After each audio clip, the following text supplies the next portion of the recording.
Hello guys, this is part 2 of Indian parliament और आज हम इसमें डिस्कस करेंगे कि क्वालिफ़िकेशंस क्या क्या ज़रूरी हैं, सेशंस कौन कौन से होते हैं, पार्लियामेंट के कब होते हैं, कौन करवाता है और पार्लियामेंट के फंक्शन क्या क्या हैं। सो फर्स्ट ऑफ ऑल अगर हम क्वालिफ़िकेशंस की बात करें तो आर्टिकल 84 कहता है कि a person must have the following qualification to be chosen as an MP. Member अगर किसी को बनना है पार्लियामेंट का तो उसको सिटीज़न ऑफ इंडिया होना चाहिए, फर्स्ट थिंग। सेकंड कि उसको अगर वो लोकसभा का मेंबर बनता है तो उसको 25 ईयर्स ऑफ एज चाहिए और अगर वो राज्यसभा का मेंबर बनना चाहता है तो उसको 30 ईयर्स ऑफ एज चाहिए, ठीक है। और साथ में वो कहता है कि अगर प्रेसिडेंट या वाइस प्रेसिडेंट बनना है तो उसके लिए एज 35 है, ओके। आगे कहते हैं कि डिसक्वालिफिकेशंस क्या है। डिसक्वालिफिकेशन जो है उसकी 102 के अंदर दी गई हैं, आर्टिकल 102 के अंदर, और उसको कुछ ग्राउंड्स हैं जिसके ऊपर डिसक्वालीफाइड किया जा सकता है। जैसे कि अगर मना करने के बाद भी वो कोई ऑफिस होल्ड करता है अंडर द गवर्नमेंट, ठीक है, तो उसको डिसक्वालीफाई किया जा सकता है। या फिर वो अनसाउंड माइंड हो जाए, या वो अनडिस्चार्ज इंसॉल्वेंट हो जाए, बैंक करप्ट हो जाए, दिवालिया कहते हैं जिसे, या फिर वो सिटीज़न ऑफ इंडिया ना हो, या फिर वो सिटीज़नशिप एक्वायर कर लेता है किसी फॉरेन स्टेट की, या कोई ऐसी डिस्क्वालिफिकेशन जो लॉ ने डिस्क्राइब की हो। इसके अलावा any decision on the disqualification and disqualification of the members shall be refer to the president for the final decision. कोई भी डिसीजन किसी भी मेंबर की डिस्क्वालिफिकेशन का फाइनल प्रेसिडेंट के द्वारा होता है। President shell obtain the opinion of the election commission. President को ओपिनियन लेना होता है किसका? इलेक्शन कमीशन का। Every member of the parliament before taking his seat shell make an oath. जो मेंबर होता है किसका? पार्लियामेंट का, उसको एक ओथ लेनी पड़ती है किसके सामने? प्रेसिडेंट के सामने, ठीक है, या जो उसको अपॉइंट कर रहा है। वैसे प्रेसिडेंट ही इसको अपॉइंट करते हैं। अकॉर्डिंग टू आर्टिकल 104, अगर कोई बंदा, कोई व्यक्ति विदाउट ओथ लिए बैठता है तो उसको पेनल्टी देनी होती है 500 रुपीज़ पर डे के हिसाब से, ठीक है। सेशंस की अगर बात करें तो आर्टिकल जो 85 है उसमें प्रेसिडेंट शैल, जो प्रेसिडेंट क्या कर सकता है? समन कर सकता है, बुला सकता है पार्लियामेंट को, ओके। और उसको बुलाने के टाइम के बीच में, मतलब 6 महीने से ज़्यादा नहीं होना चाहिए। जो लास्ट सेशन हुआ है ना, उसके 6 महीने से ज़्यादा नहीं होना चाहिए, ठीक है, उसके अंदर ही अंदर होना चाहिए। जो प्रेसिडेंट है वो प्रोमोक कर सकता है, क्या कर सकता है? प्रोरोक कर सकता है, सस्पेंड कर सकता है किसको? या लोकसभा और राज्यसभा को, राज्यसभा डिसॉल्व नहीं होती, सॉरी, लोकसभा को। या फिर वो क्या कर सकता है कि डिसॉल्व भी कर सकता है हाउस को। प्रेसिडेंट चाहे तो दोनों हाउसों को इकट्ठा भी बैठा सकता है, जो कि हमने इसकी पावर्स में पढ़ रखा है। आर्टिकल 87 कहता है कि द प्रेसिडेंट शैल एड्रेस किसको? जो प्रेसिडेंट है 87 के अंदर कहता है कि जो प्रेसिडेंट है वो एड्रेस कर सकता है किसको? First session after the general election of the Lok Sabha. कर सकता नहीं, करेगा, ओके। और जो आर्टिकल 88 कहता है कि जो हर मिनिस्टर है, every minister and attorney general of India shall have the right, उनके पास राइट होता है किस चीज़ का? वो बोले, वो पार्ट ले प्रोसीडिंग में, ठीक है।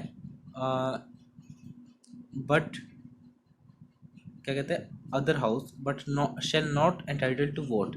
इन व्यक्तियों को वोट करने का राइट नहीं होता है, ठीक है। According to article 100 provides that all question shall be decided by the majority of the vote the present members other than the speaker and chairman, ठीक है। जो भी वो मैटर होगा, क्वेश्चंस होंगे वहाँ पे, वो मेजोरिटी जो होगी उनकी, उनसे डिसाइड किया जाएगा। लेकिन स्पीकर और चेयरमैन का कोई वोट नहीं होता है, आपको पहले ही बताया था, ठीक है।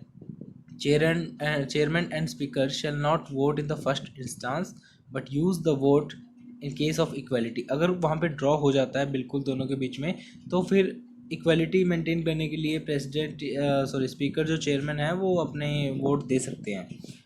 A meeting of the either house constitute at least 1/10 of the total MPs. इसे हम कोरम भी कहते हैं। अगर कोरम बनाना है तो 1/10 ऑफ एमपीज प्रेजेंट होना ज़रूरी है, ओके।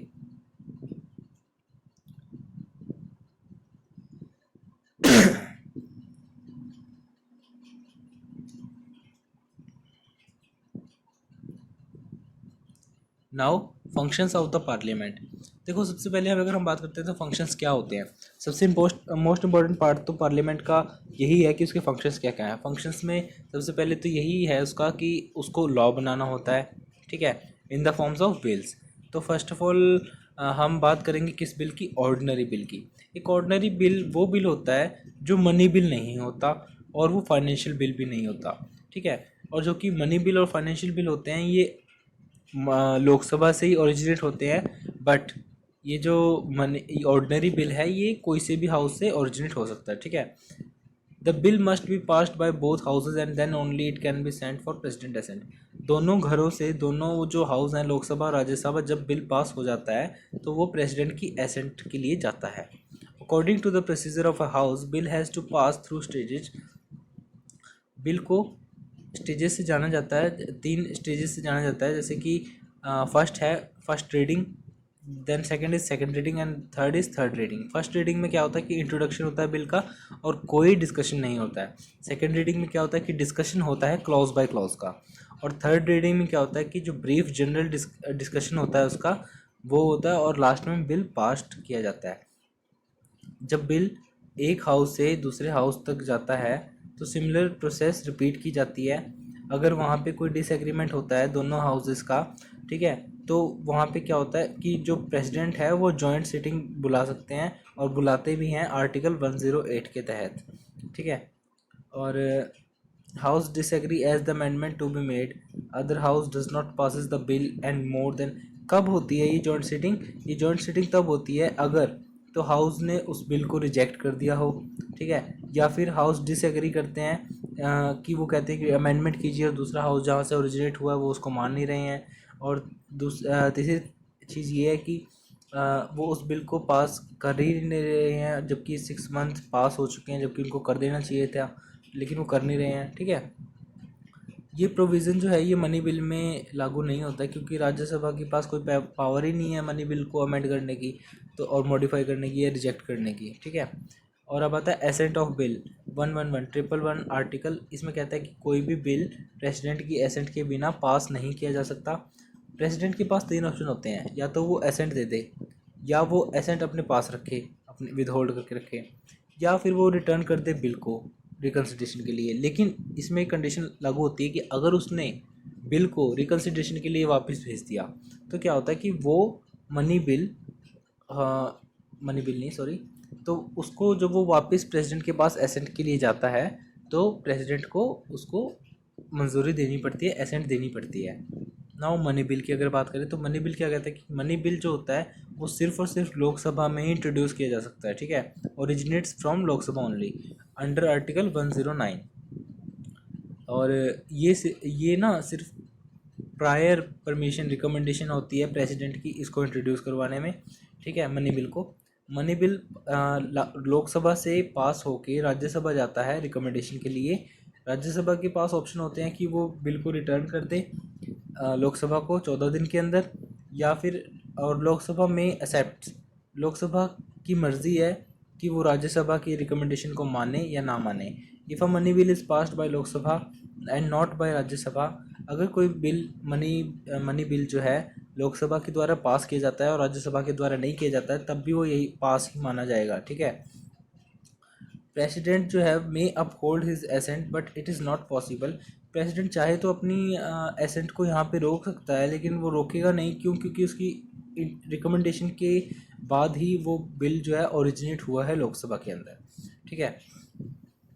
और फाइनेंशियल बिल्स जो होते हैं वो 3 काइंड्स के होते हैं। पहला तो मनी बिल होता है, दूसरा होता है other financial bill, and third one is bills involving expenditure, ठीक है। तो money bill is a bill which only contains matter mention under article 110।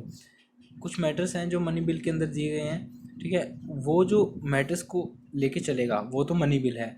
जो उससे थोड़ा अलग चलेगा, एक या एक से ज़्यादा जो मैटर है उसके अंदर एक्स्ट्रा होंगे, वो फाइनेंशियल बिल होगा, ठीक है। और financial and other expenditure bill जो हैं वो इन्वॉल्व करेंगे किसको, and expenditure different from money bill.